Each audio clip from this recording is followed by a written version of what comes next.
tonight. Hello, and welcome to another Climate Emergency Centre webinar where we have all sorts of interesting, incredible subjects from real shakers and groovers. And tonight we have the honour to have an absolute legend from the underground and festival and scene who has been helping untold people for many decades to dance and help to feed themselves and get organised. Steve Bedlam, who's one of the co-founders, one of us, I think it's Jamie Mack, who's involved with the Refugee Community Kitchen, and they've been going out both in the UK and Calais and internationally feeding thousands and thousands of refugees, people who've been displaced by war, by climate change, and a lot of different situations. I think my daughter's been out to help at Calais with a Refugee Community Kitchen. So massive honour and really happy to see Steve come tonight. So Steve, over to you. Tell us more Thank about you. the journey and Refugee Community Kitchen. Thanks for coming. Thank you, mate. Yeah, well, thank you. Like I say, it's first time here, and it's an honour to be speaking on the first time here. So thank you. Refugee Community Kitchen. I mean, so the journey of Refugee Community Kitchen, in hindsight, started really back in the early 90s when we were doing illegal raves, right? Squatting buildings around London, road protesting. That's where the journey really started in hindsight. We think about the kitchen as the kitchen in Calais and how many meals we've done, but none of that would have been possible without the collective experience of everybody involved in the kitchen that came from the various movements that we were and are still involved with. A lot of the times now when I do talks with people or interviews and stuff like that, I realize more and more that without my past, there's no way I would be doing what we're doing now.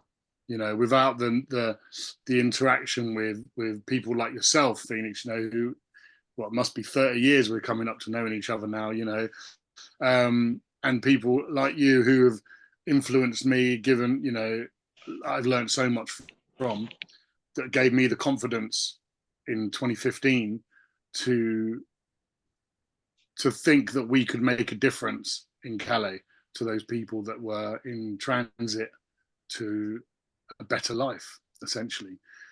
So the movement, the movement of squatting, the movement of the free parties. You mentioned that I've been doing parties for a long time. I don't do so much the parties anymore, but we realize now further down the road that we were doing a lot more than giving people a place to dance. The community that we built on those dance floors, on breaking and entering into buildings that were just derelict and not being used for various reasons, whether it was the leftovers of Thatcher's Britain or just for tax purposes. The people we met, the lifelong relationships that we've had, have really given us the knowledge and the experience to be able to take forward and create something like Refugee Community Kitchen, which is an absolute beast, really, in what it is. I mean, it started with four of us meeting up, four of us meeting up at Notting Hill Carnival, old friends, and just looking at what's going on in the world and seeing that picture of that young lad, Alan Kurdi, washed up on the beach, and just going, fuck, we need to do something. We can't just sit here in our comfortable lives and do nothing. This disaster is on our doorstep now. It's not hundreds of thousands of miles away anymore. It's on our doorstep. A like and a donate to someone is just not enough anymore. So we have to do something, and it was in that free party spirit of, we can do it. We just need to get out there and do it. We need to contact our family. We need to contact our community and figure out how to do it, because we didn't know how to do it. We'd never set up a kitchen in a refugee camp. I'd never cooked, up to 3,000 meals a day. To be fair, Sam and Paola, who were the other founders, along with Janie, they had been doing that sort of thing, but I'd never done it. But the having that that energy and that confidence to be able to go and do it comes from where we were from. You know, that movement that we were part of in the early 90s. So, you know, going over to Calais, we literally just said, well, fuck it, let's go and have a look. Do you know what I mean? Let's go and have a look. There's no point in going over there thinking we know best, because we don't. Let's just go and have a look over there and see what's needed over there, you know. And we contacted our festival community, our traveller community, who were already over there building shelters and working with the people in the camps. And we said, right, we're coming over to have a look. And, you know, and we went over there, and we literally just drove over there one day on a single day return ticket, went over there, met people in the camp, walked around, and just realized straight away what it was we had to do. And it, you know, that was to build a kitchen outside the camp, because the camp was, I describe it as the worst festival site you've ever been on. Do you know what I mean? It was like, it was dire, you know, but they had their shit together in so many ways, you know, but it was awful. There was no hygiene. There was no fresh water. There was no, the toilets were awful. They were never emptied, you know, and we just thought, we can't build a kitchen here, not to the standard that we wanted to do, which was high quality, fresh, nutritious food to give people something that wasn't just fodder, wasn't just something to keep you alive overnight. It was something that was nutritious, and it was something that would, you know, fill you up with not just food, but with hope. You know, we really concentrated on the culturally relevant aspect of the food. So when we cooked rice, we tried to cook rice that people would eat, and they would taste it and go, shit, that reminds me of home, right? That reminds me of a better time. That reminds me of when my mum, my granddad, my whatever cooked that food. When we cooked a sauce, it had to have the right stuff in it that would make someone, because there's so many different nationalities of people, different cultures there. You couldn't get it right for everybody, right? You put za'atar in it, and the North Africans would be like, what's this, you know? But the Kurdish would be like, I know what that is. The Iranians were like, I know what that is, you know, and so that was part of what we wanted to do. It wasn't just about nutrition. It was about sparking memories in people's minds to take them back to a better place, which would then give them hope, and it would then give them a sense of, you know, we can go forward, you know. And it worked. It really did work. The comments we got from people was just amazing. You know, the this tastes like, this reminds me of home, just makes you cry every time you hear it, you know. And so that's what we wanted to create. And basically, after our first visit there, we knew exactly what to do. We came back to the UK. We put a word out to our community, and they responded. You know, within a month, we had truck donated, we had kitchen equipment donated, we had marquees donated, we had people were like, we're coming with you on this journey, we're coming with you, you know. And we set a date, you know, we gathered the equipment, we blagged some storage in London, we got everything delivered to one place, we stocked it up into a bunch of travelers' trucks, you know, and a bunch of people we'd never even heard of turned up with their vans that they just donated to us. And we just drove over to Calais and went to this warehouse that we're still in today, which was a derelict warehouse. I mean, the links to my old life were just ridiculous. You know, we turned up at this warehouse on our first visit, went to this warehouse, and where the organization L'Auberge de Migrants and Help Refugees were just setting up. And we got there and we were like, can we come and set up a kitchen in your warehouse? And they were like, you can't have a kitchen here. It's a derelict old warehouse with no electricity, with no water, right? Yeah, no electricity, no water, no security. It's filthy, dirty. We're like, yeah, that sounds like every warehouse we've ever been in. Do you know what I mean? That did not phase us at all. We were like, that's just normal for us. They were like, okay, if you think you can set up a kitchen here, because they were doing clothing and they were doing an amazing job of clothing and non-food items. But the place was disgusting. It was minging, you know. And we got there on the 23rd of November, 2015, and we got there with a crew of like 10 hardcore, old school travelers and people, and within 7 days we'd scrubbed our corner of the warehouse, we'd cleaned it down, we'd run electricity, we'd found water. There's no way this building doesn't have water. There's water in this building. We're going to find it. And so we found the water supply. It was in the old fire sprinkler system. So we found the water, we redirected it, we plumbed it in, we run it for 3 days to get all the sludge out, and then we cooked it, we boiled it up, And it was all those experiences, like I say, from doing the parties, doing the squat parties, living in that environment, that made it possible for us to even do those things. We were so thankful for that time.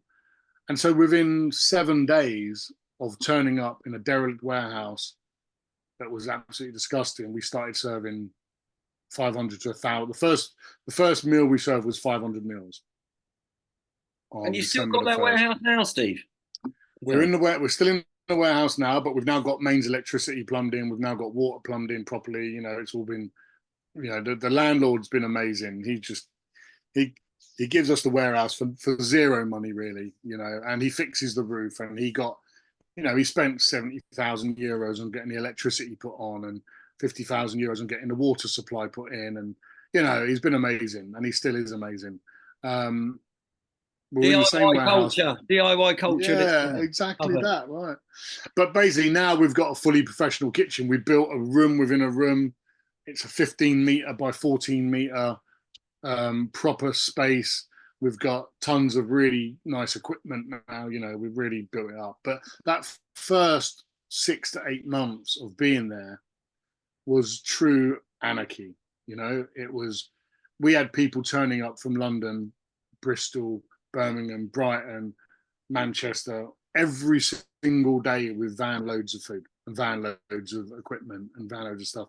And we had an army of people sorting it for us and an army of people cooking it for us.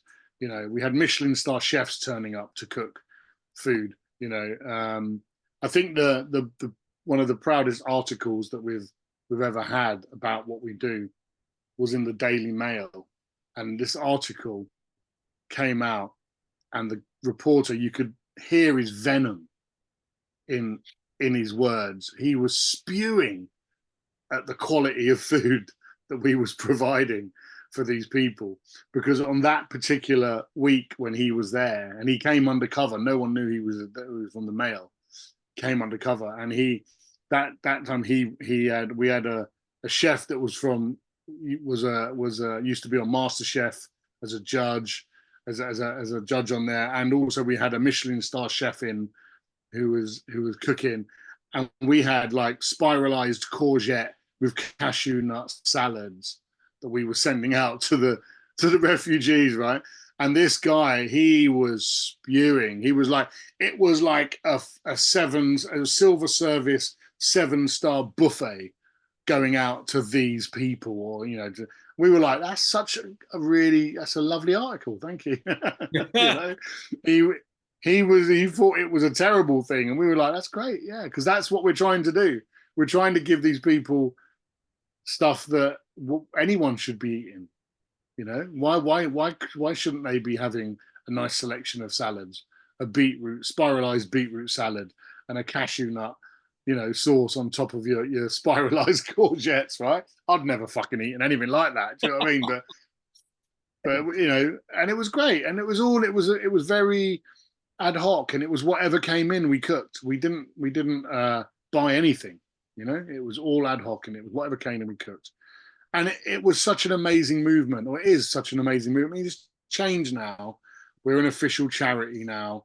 We've got employees now, because you can't sustain it at that level. It's impossible. When those cars stopped coming with all the food every day, we couldn't stop serving 2,000 meals a day because the cars stopped coming. We had to then lean on people for money and rely on buying stock. So now we send articulated lorries of food to France, instead of it coming over in Aldi bags and Lidl bags, and So we send articulated lorries of spices and basmati rice and, and pulses and all sorts of really beautiful, fresh, beautiful food. It's all cooked every single day.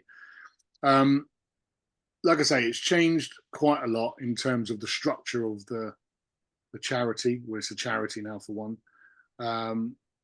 But the essence of it hasn't changed at all. It's nutritious, highly nutritious food, and it's culturally relevant as much as possible. I mean, when you've got people from North Africa, East Africa, we've got people there from India and Pakistan. We've had people there from Vietnam. We've got Kurdish, which is Iranian, Iraqi, Turkish. We've got Kurdish. We've got people from all over. So it's really difficult to actually make everyone happy all the time. But so what we try to do that is we have a condiments table. So we've got our basic foods, but then we have a table with homemade chili sauces on, hummus, parsley, coriander, za'atar, lemons. We have everything out as a condiments table, so you can create your own dish, and they have a lot of fun with it, the guys, because the Kurdish community don't like spices, whereas the Sudanese and the Afghans, they love a bit of spice. So they mess about with each other, and try this. It's not hot at all, throw it on the Kurdish plate. And they go, yeah, bastard.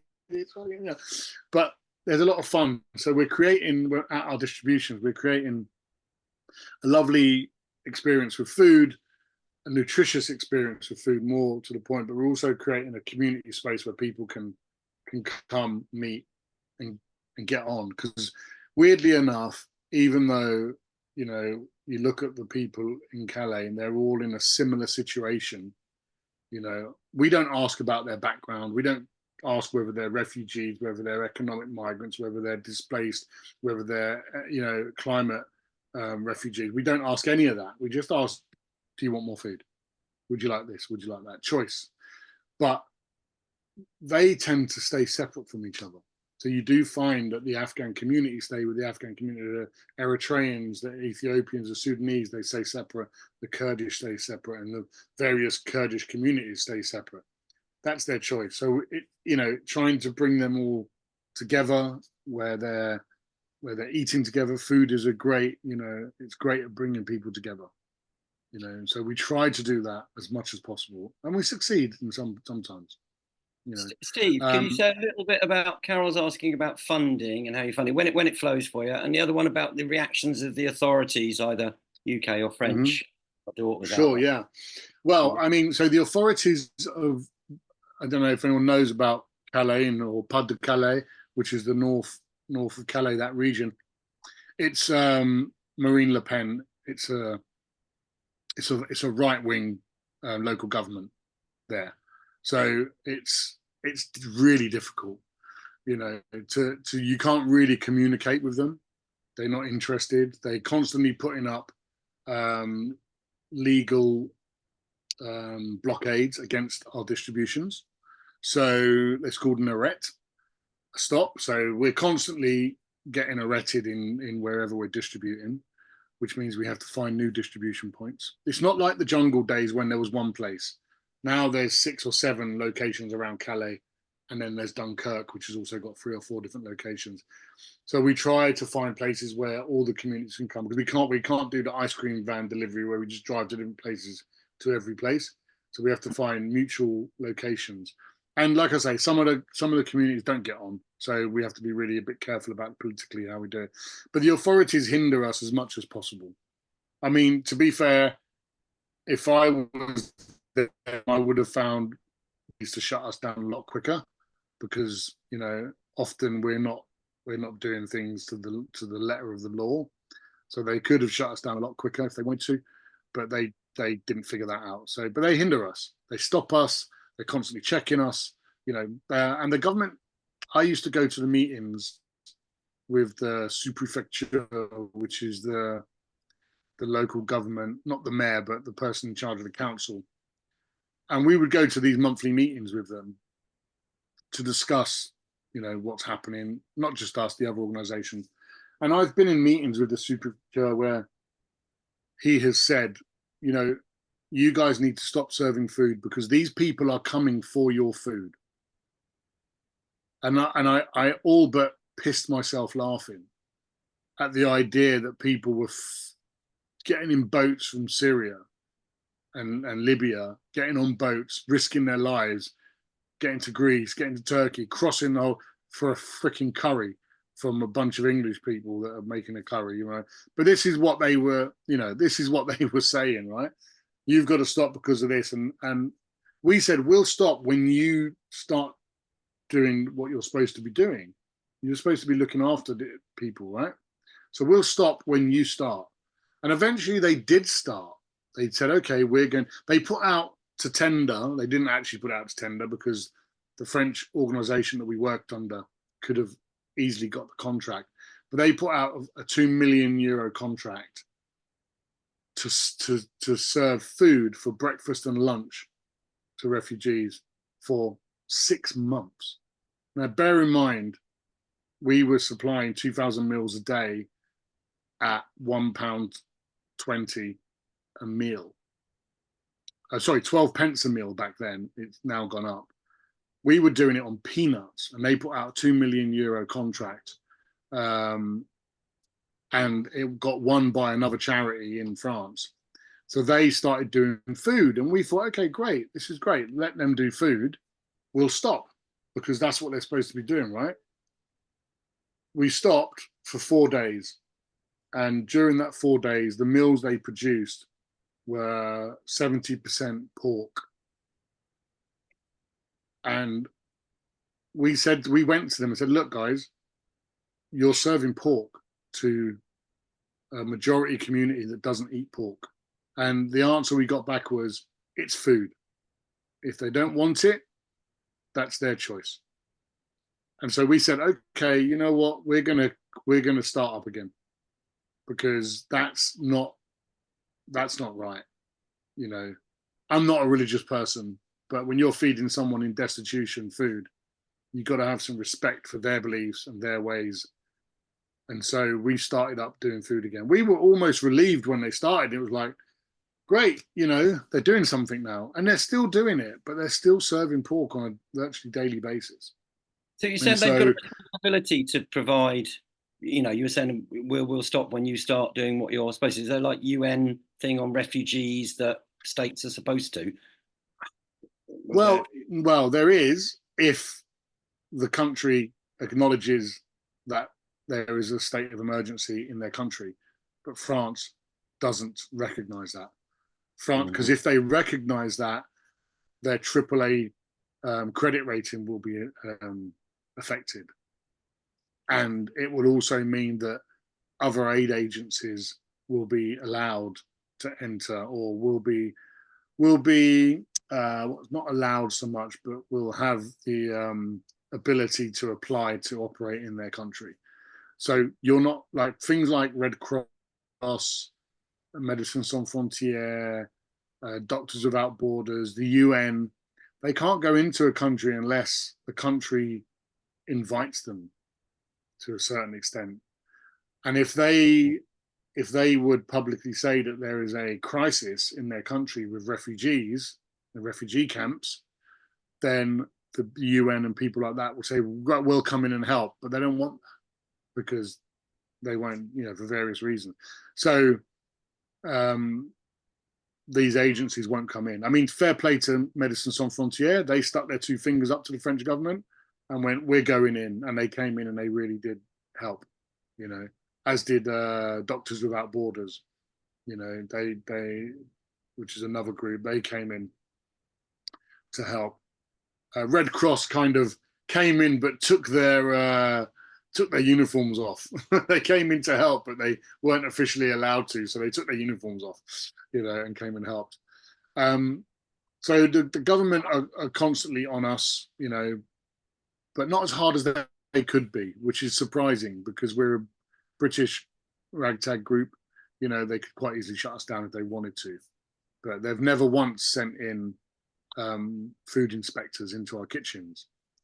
But we've been prepared for that because we pay for a bi-monthly inspection ourselves.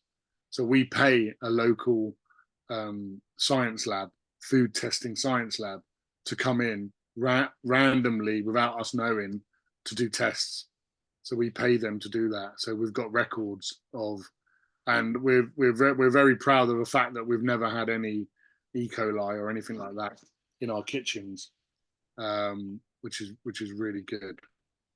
Like say, training and all the others. My mate Baggage was at Boomtown. She was doing the food inspections, hygiene. You know, we have people on our networks with a lot of skills, isn't it? That's what's helped, I'm sure. Yeah. Just the other question of funding. So we were majority funded by the public. You know, we used to have 85%, 95% of our money would come through crowdfunding, would become from people giving £10, people doing fundraisers, that kind of thing. That's really changed over the last few years for obvious reasons. You know, people haven't got as much money. Gaza, you know, rightly so, is taking a big chunk of the money. You know, I mean, because of what we're doing in Calais, no one's dying of malnutrition. No one's dying of that. They're dying of other things, but not that. And so we totally get that people are sending their money to places that need it more. But it has massively affected us. This is the first year since we've been a charity that we've had a decline in donations. But obviously, as costs go up, everything is going up. So that decline is really affecting us. Brexit has had a massive effect on us because of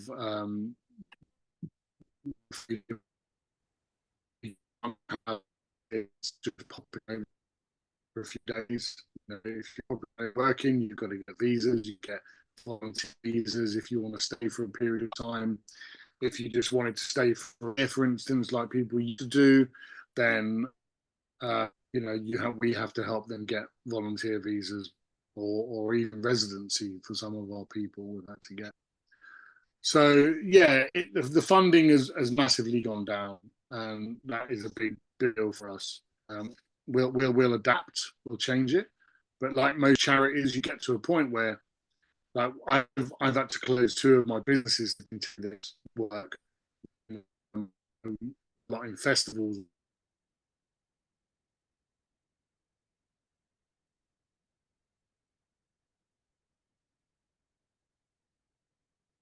Okay. I got kicked off there. I don't know why. Don't know why that's happening. Okay. Yeah. So yeah. So I you know, we've changed our lives a lot in terms of the structure of the charity. So, you know, money is needed, you know, in order to continue, unfortunately. But we will adapt. You know, if the money goes down, we'll just change.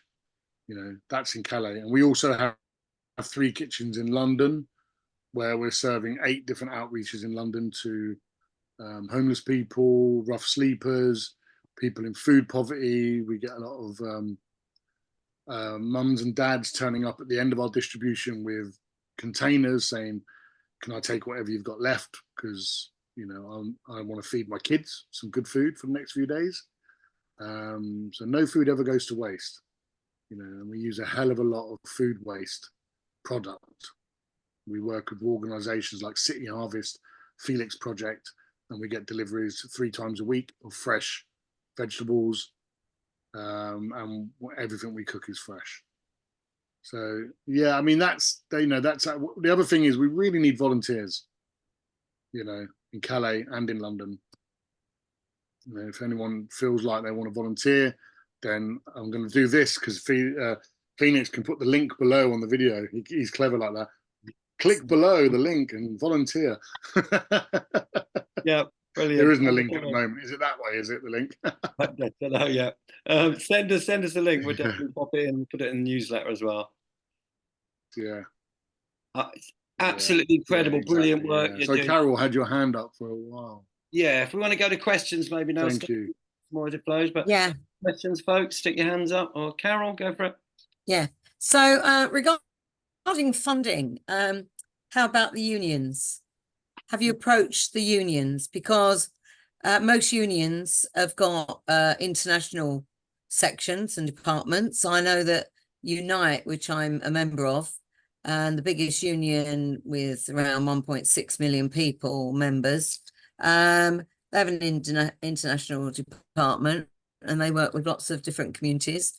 You know, and I think this is something that they might readily be able to give some funding to. So I think it's worth, you know, contacting the major unions and asking them, and particularly the Bakers Union, of course, with our dear friend Ian Hodgson, who is a great bloke.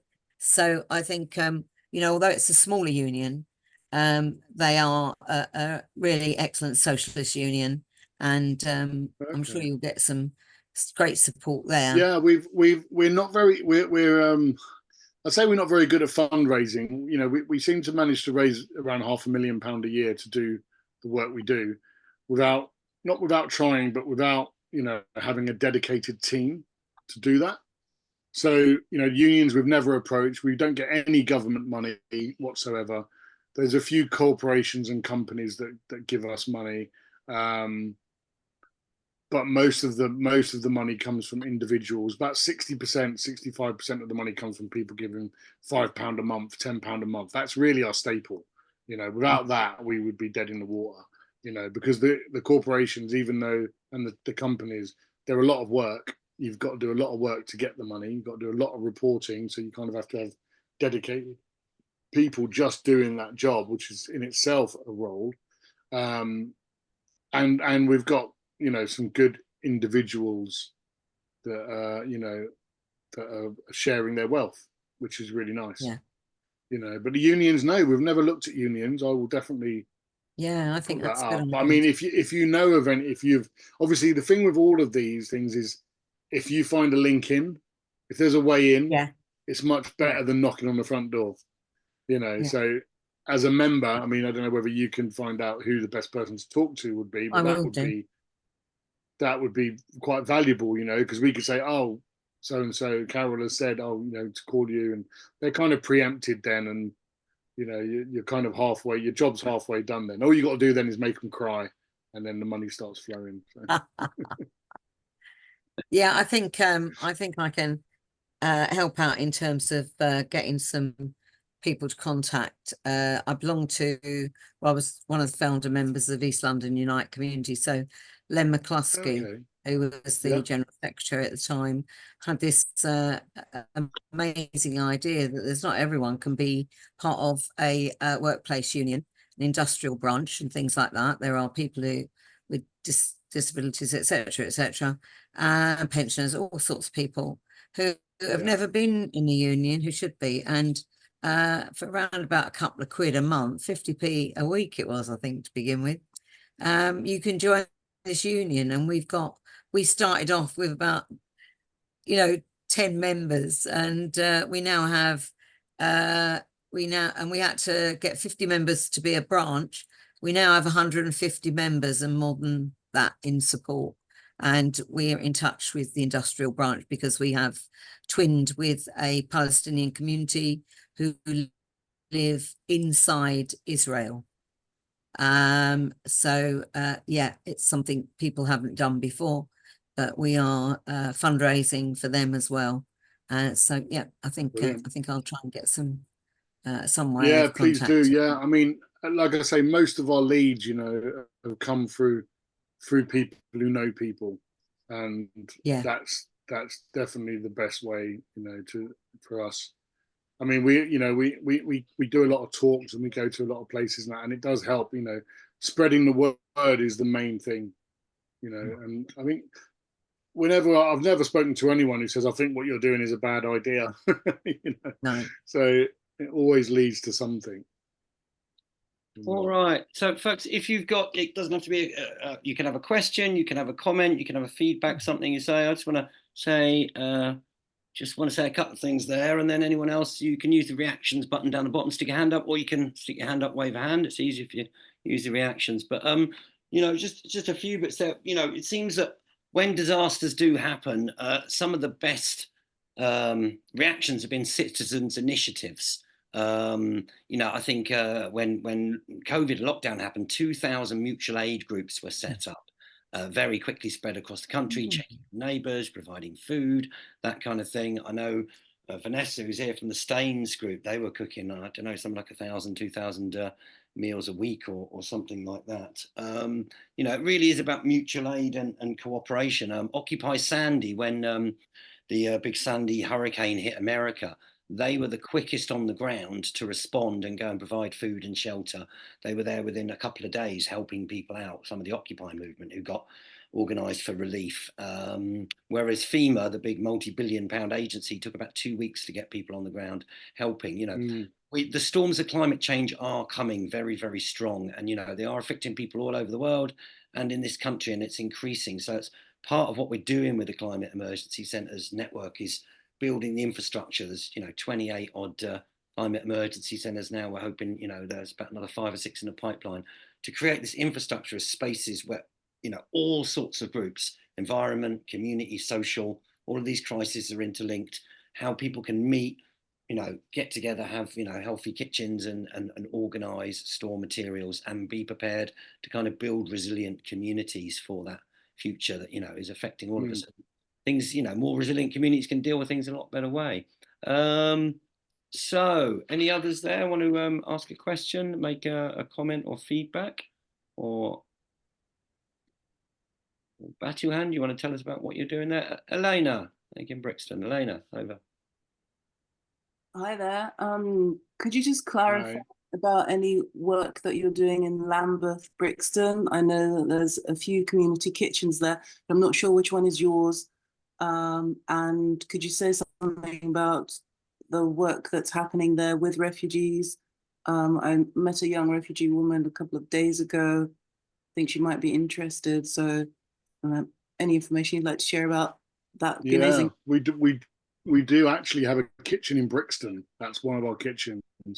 So the kitchen in Brixton only does 1 day a week, which is Sundays, and it's outside the cinema every Sunday around 7 o'clock, between 5 and 7, depends on the time of year. It's been going for quite a few years now, actually, and it started by an ex-volunteer that come back from Calais.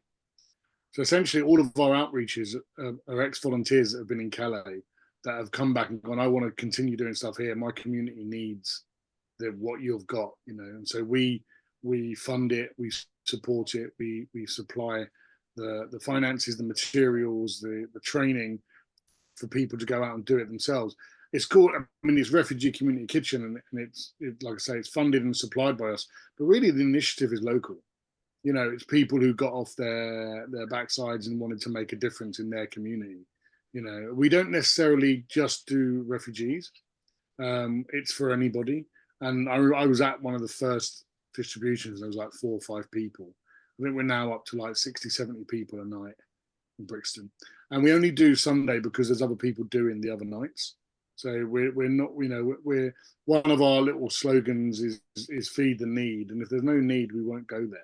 We don't want to go there and take over. That's not what we're about.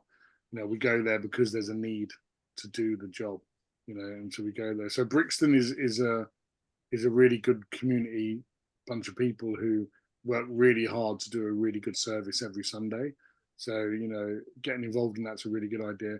We've had a lot of requests from people to be able to help individuals. And it's like refugees, people in hotels, that kind of stuff that are in temporary accommodation. And it's a really difficult thing to do because the volunteers that work on the outreaches in the UK are doing it after work.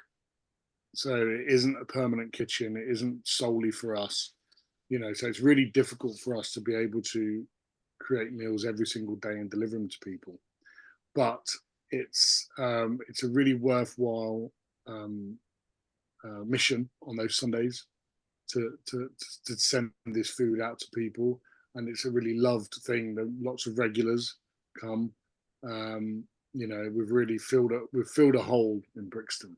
Essentially, we nearly started up a community cafe in Lambeth, via the council, but of course it was via the council, so we did a lot of talking and nothing actually happened, which was a real shame. But there's a big need, and we would love to do more in Lambeth, in South London in general.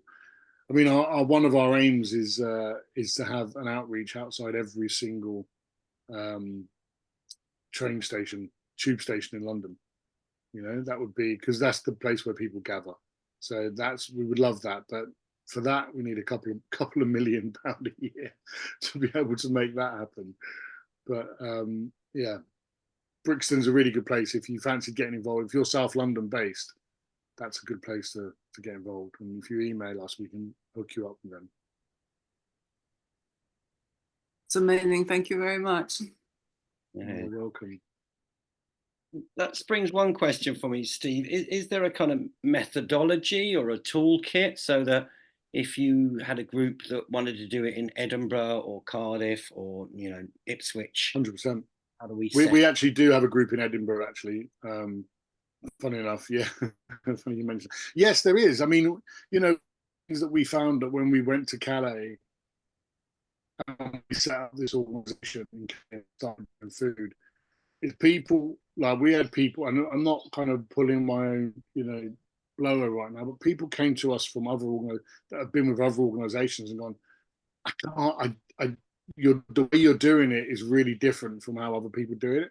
You're really focusing on the nutrition and the health, and the dignity of the service, rather than just getting it out there. I mean, I saw people turn up in the jungle with vans, open the back of the van, and throw bags of bread out at people. It was horrific. You know, it was like you were feeding animals at a zoo. They just couldn't get it out quick enough. You know, people turning up with ready-made meals that they made in Birmingham, packaged them in Birmingham, drove all the way to Calais and handed them out. Now, these meals have been sitting in a warm container. They're not. It's not healthy. You're creating bacteria. You're creating disease by doing that. You know, the way we do it is pot to mouth 1 hour. You know, we don't reheat the food when we serve it. It's hot from the cooking. You know, it comes out the pot, it goes into the serving dishes, and it goes straight out. And within an hour of coming out the pot, it's being eaten. Now, that simple methodology is really healthy and keeps the nutrition high. You know, and keeps all the vitamins in the food. You know, we always serve fresh raw vegetables in salads, always, because you can't beat the nutrition in a fresh raw vegetable. You know, but we can take our method, and we could take a group of people who wanted to do this in another state, another city. We could train them up within weeks, and they could be doing an outreach service. You know, it's really not hard to do it. You just the hardest bit is, funny enough, like everything in the world, the hardest bit to deal with is the humans. The rest of it is easy. You know, the method, the cooking. You know, if you want a kitchen in your local area, guaranteed you put it out on socials, you put it out amongst the right community, and you will have a kitchen. You know, 100%. No restaurant is open 7 days a week, so every restaurant will close for a day or two. You know, and you could use their kitchen. Felix Project can deliver food to you anywhere. City Harvest can in London. You know, Brixton, they just went and found a local greengrocer to buy vegetables off of him one day and said, oh, look, you know, and they go, oh, you keep coming back every Sunday to buy stuff from me. What's going on? Or every Saturday, what are you doing? You know, he's like, oh, we're feeding free, you know, food to homeless people. And that guy was like, right, you got a £50 tab every week. Come and get food from me every single week. You know, there does seem to have been a shift, actually. I remember, you know, there used to be a lot of food put in the skips and thrown away, and Blue Dive. You know, we've fed thousands through the previous project. Lived off of it, didn't we? yeah. You know, but now there seems to be a shift where even the big guys like Tesco and Marks Spencer's are giving them to, you know, the Phoenix Project, City Harvest, which is a good, you know, good step up there. Well, you know, it's a really good thing. It's a good thing that it's not going to landfill. It's a good thing that it's getting eaten. I mean, you know, back in the day, you know, where we're skip diving for food for the squats, you know, and some places were good, some places were bad, and some places you get really, you know, the people who deal with the rubbish would really look after you and separate it all for you, and it was great. So it is really good that it's getting used, but like again with freaking humans, they always find a way to fuck it up. And what's happening now is, because of this new industry that's been created, you know, of using food waste, it's given supermarkets the green light to screw farmers. You know, it's like, we can screw you now, and we want you to overproduce food. We want to get the price right down, you know, so farmers are being screwed over so that they can have as much food as they can get off of them really cheap. And then what happens is, instead of them throwing it away, they give it away to people like us or Felix Project. They pat themselves on the back. They created a whole fucking industry called the corporate B, which is, they get these points, these B points. And then they created award schemes around giving away or being corporately responsible. And so in a way, you know, they've taken this good deed of giving food to people who need it and rewarded themselves. You know, the corporate industry now get B points. And now we get people ringing us up going, hey, can we give you loads of our food? And then therefore, can you give us a feedback form for our application for corporate B points? You know, so it's like a, yeah, it's like a, you know, it's a stamp. It's like a gold stamp that you can get. So you can say you're an ethical corporation because you give away all this overproduced food when you screwed the farmers. You can give it away and get a pat on the back and be seen as the good guys.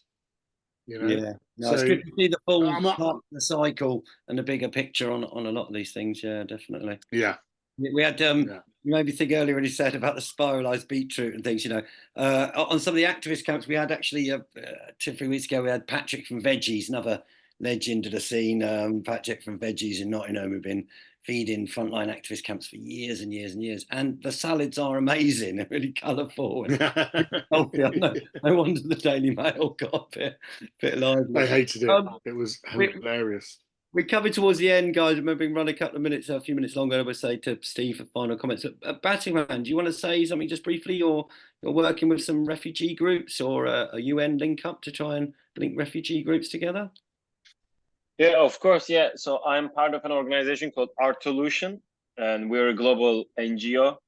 We are active in 18 countries, and we work with 180 local refugee artists. So we go to refugee camps and places that experience crisis, such as, you know, a conflict or natural disaster, and and we work with both sides of the conflict. So, for example, we go to Middle East. We paint murals with the kids of, you know, Palestinian kids and Israeli kids, or Turkish Kurdish kids, or, you know, South Sudanese, or this, and basically we use the power of art to bring communities together. So whilst they're painting, you know, murals, they forget about the, you know, what's being told to them or what they're going through, or sometimes they even like reveal what they're hiding within them. So it's also, you know, a form of art therapy as well. And right now, like I said, we are active on 18 countries and lots of refugee camps, and we're working with 180 artists. We also bring a job opportunity to refugees, to artists who are in the refugee camps, because it seems like, you know, art is one of the first things to be put aside, you know, to get rid of when in the place of crisis. So we bring job opportunities to local refugee artists. So together with our solution, we brought a project called Virtual Bridges, which is now funded by United Nations, and we'll be bringing technology education to 4 refugee camps. So one of them is in the Czech Republic, where we're going to be working with Ukrainian refugees. Another one is in Algeria, and another one is in Uganda. And the final one is in Indonesia. So we are in Virtual Bridges program. We're going to be teaching the refugee children about how they can harness best of technology and use it in their career. So we're going to be teaching them about like digital painting, digital illustration, and then digital graphics design, website design, AI, programming, and all this. And then we are part of the program is we're building virtual bridges. So we're creating virtual reality centers. We use the power of VR to connect kids in different refugee camps. So up until now, we've been painting murals on one location and with the two sides of the conflict. Now we're going to do this intercontinentally. So let's say refugees in Indonesian camp are gonna put the headset on and then meet refugees in Uganda or refugees in Czech Republic, and then we're going to be using artificial intelligence to translate to make the communication easier. So the AI is going to be translating communication on the go. So we're using like the best of technology Amazing. to harness the best of human potential. And our aim is I work in local communities in London and at primary schools in London, and our future aim is to create a virtual bridge also between refugee children with the city children. So then they can start cross-pollinating each other, inspiring each other, sharing their stories, and start developing empathy towards each other. Brilliant. Well, so Amazing. much in there. I hope people are all right. We've run on for another few minutes just till 5 past. If you need to beam out, we'll come over to our art group. You just set me off from remembering very early in the journey when I was squatting in King's Cross. There's a Kiwi group called Serious Road Trip. We'll put the Artolution link in there from checking out Artolution. Kiwi mates that were squatting with very early on, really adventurous group. They heard what was going on with refugees in Bosnia and Yugoslavia, and they bought a big old red bus and they filled it with aid and I think a sound system, and went off down to Bosnia, Yugoslavia, and started doing runs back and forth. Absolute brilliant crew, lovely people, serious road trip, and they're still going now. One other group, and we'll come over to you, art groupie. One other group was started a circus to Iraq, and then I helped them get a little bit of funding early on, and went out the early part of the Iraq War, and were visiting refugee camps and doing entertainment things, and also they then became Boom Chukka Circus, which went out to Palestine and started doing basically, saying that, people in these situations needed entertainment as well as the food and the rest to kind of take their mind off the situation. Just like you're saying there with art. But over to art groupie for last question input, and then we're over to Steve for summing up. And thank you very much for coming. And last word, art groupie, over. Yeah, I was only going to say to Patian, can you remind me separately about the project? Because I'm UK Arts Coordinator and I'm also trying to use it more widely in system change. So, but prod me because I've got too much things to remember. Could you put it in the chat if you're in it or something like that? Yeah, sure. I'm gonna put the project's link so you can have a look at it. Have a look at the bigger picture. Lovely, jubbly. Thank you very much.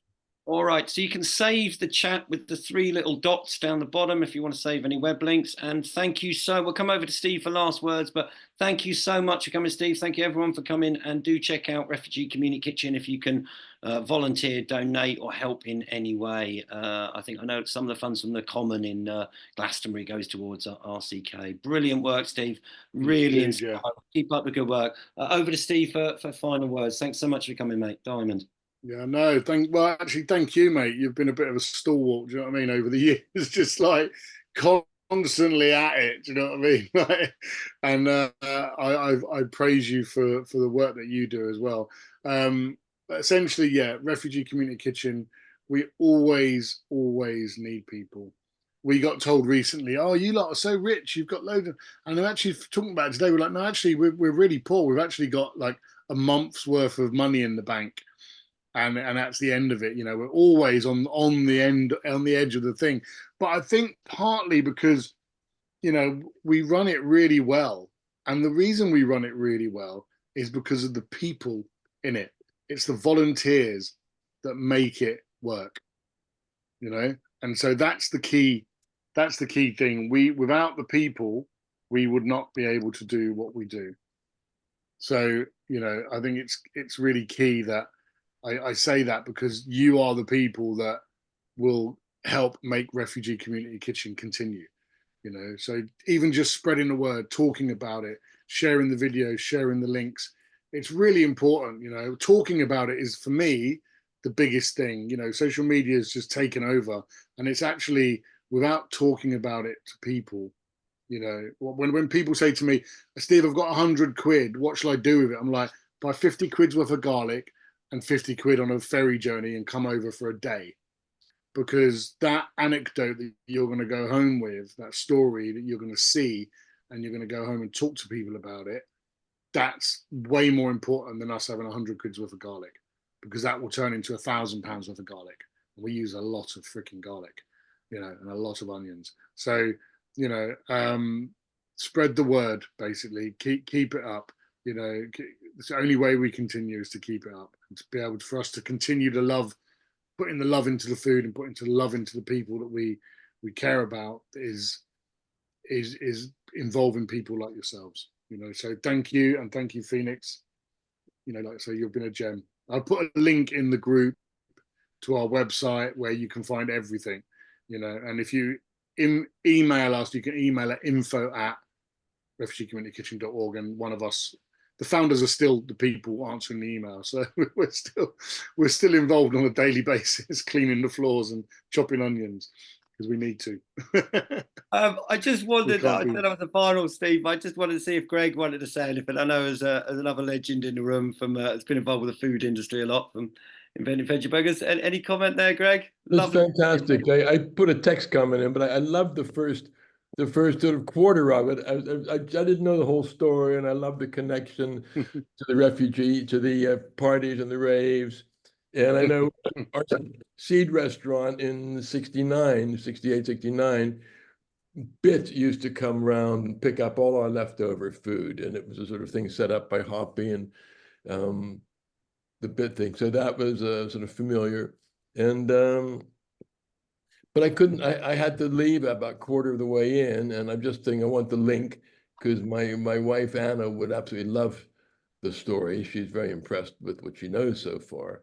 So I want to watch the whole thing with her when I get a chance. But I really enjoyed what I watched. Thank you so much. All right, folks, thank you. It'll be on the YouTube.